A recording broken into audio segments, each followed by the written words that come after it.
No longo prazo, o custo financeiro disso é bem mais alto do que se a gente parar para pensar e às vezes até pagar mais caro numa peça boa, mas hoje eu quero falar sobre o custo ambiental. Eu trouxe a Adriana Lippe aqui, oceanógrafa e diretora do Instituto Costa Brasilis, para me ajudar a levantar algumas informações e soluções também para a gente pensar. Bom dia, Érica. Obrigada pelo convite. O Instituto Oceanográfico, ele está aí há 11 anos. Ele foi uma iniciativa de pesquisadores que queriam levar o conhecimento da universidade para a sociedade de uma forma prática.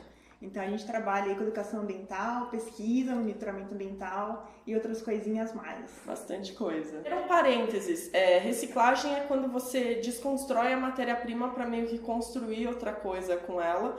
Por exemplo, no caso do tecido, você separa a fibra para poder fazer um outro tecido de novo. E upcycle é quando você pega uma peça que existe e você altera minimamente ela, nesse sentido de desconstruir, fazer de novo, para criar outra coisa. Por exemplo, se eu pego um vestido e eu transformo numa saia, numa blusa, enfim, eu tenho um aproveitamento que eu não necessariamente preciso pegar recursos da natureza para isso.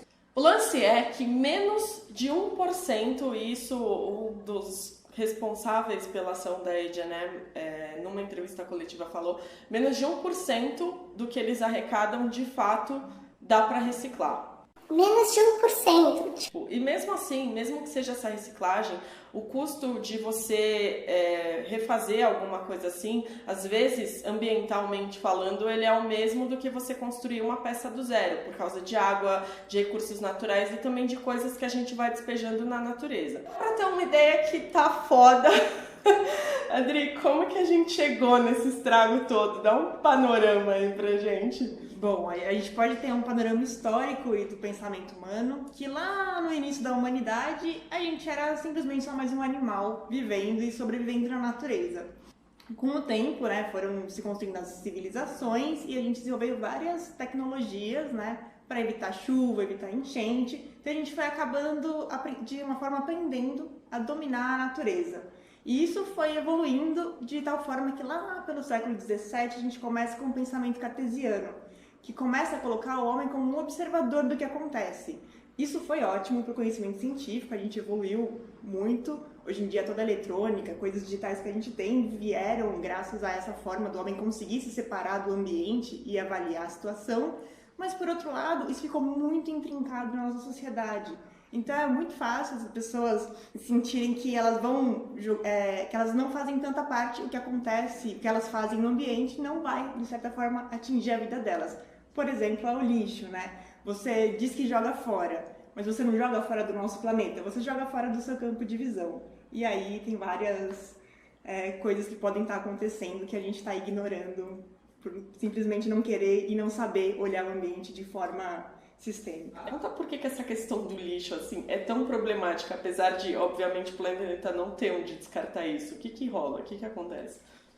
Hoje em dia a gente tem várias soluções, né? A gente tem a reciclagem, que apesar de não ser um processo perfeito, assim, ajuda um pouquinho na economia de recursos e energia. Porém, o que é mais comum no Brasil é o lixo ir para um aterro sanitário. Então, o que acontece? Eles pegam o seu lixo pela coleta seletiva e levam num lugar onde tem uma certa proteção, né? Tem uma camada de um plástico que protege para que o lixo não fique em contato com o solo e uma cobertura para que não receba chuva. Por que isso? Porque quando o lixo vai sendo decomposto, principalmente as matérias orgânicas, eles vão soltando um caldo chamado de chorume, e se esse chorume infiltrar nos lençóis freáticos ou alcançar os rios, né, correndo por cima do solo, ele vai contaminar, né? E como no lixão, no aterro, a gente recebe vários tipos de lixo, então pode ter restos de comida, assim como pilhas e baterias. E essa conjunção de coisas diferentes gera um chorume altamente tóxico, né? Isso considerando uma coisa que é legalizada, né? Que é o que é previsto no saneamento básico. Então, a gente tem esse espaço de decomposição, né? O aterro sanitário, só que, em geral, tem vários tipos de lixo que demoram mais de 100 anos para serem decompostos. Então, de duas uma, ou a gente vai fazer montanhas enormes de lixo nos aterros, ou então a gente vai precisar de mais espaço para colocar mais lixo, né? Que infelizmente a gente não está diminuindo esse volume de lixo produzido. Isso pensando na forma que é a esperada no Brasil. Porém, nem todo lixo acaba indo num aterro sanitário. Ele pode ir para lixões, que são como se fosse um aterro sanitário, só que sem essa proteção do solo. Então o lixo fica extremamente ao céu aberto. Isso é comum em vários países muito pobres. E às vezes até pessoas vão lá coletar coisas no lixo para buscar uma sobrevivência. E esse lixão, que não tem nenhuma proteção, ele contamina o solo, contamina os lençóis freáticos, os rios, e isso vai chegar nas praias e nos mares de alguma forma. E se não for nem para um lixão, o lixo pode ficar disperso no meio ambiente, causando vários danos, seja na saúde humana, seja na fauna e na flora que tem por aí. E que esse tipo de lixo exposto no ambiente também danifica a nossa saúde, a saúde humana.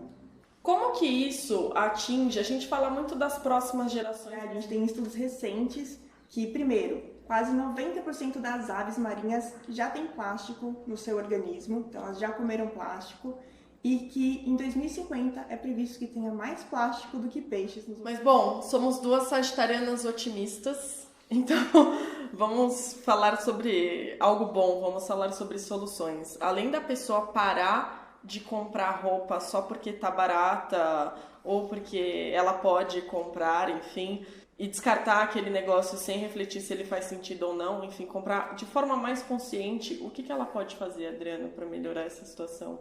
Seria legal ela conhecer a empresa, né, de quem ela está comprando, se a empresa se preocupa aí com esses processos de se responsabilizar pelos processos industriais que ela está causando danos ao meio ambiente, aos recursos naturais. Geralmente você tem relatórios anuais de responsabilidade socioambiental e algumas empresas citam ou não. Então a gente fica meio que na mão de avaliar, de esperar que esses relatórios estejam confirmando a realidade da empresa para a gente se basear nisso. E, bom, na pior das hipóteses, empresas que fazem algum marketing que mostram realmente assim, olha, a gente está ajudando o Rio São Francisco a se recuperar, ou a gente ajuda as florestas a se regenerar. E depois de você já ter comprado, né, você pode pensar no seu lixo. Então, para onde ele vai, né? Se possível, se na sua cidade tiver coleta seletiva, você acompanhar os dias de coleta seletiva, deixar o lixo bem separadinho para eles. E se o lixo for biodegradável, que tal você fazer uma composteira, um minhocário em casa? De repente, isso pelo menos não vai pro lixão, né? Tem aí uma esperança que um dia a gente só jogue fora o lixo realmente que não seja biodegradável e que, ao invés de ir para um aterro, vá para as empresas que fazem essa reciclagem, essa triagem, para pelo menos não ficar parado num espaço que não vai ajudar em nada. Beleza, muito bem. Então, todo mundo esperto, todo mundo de olho, porque isso afeta a gente.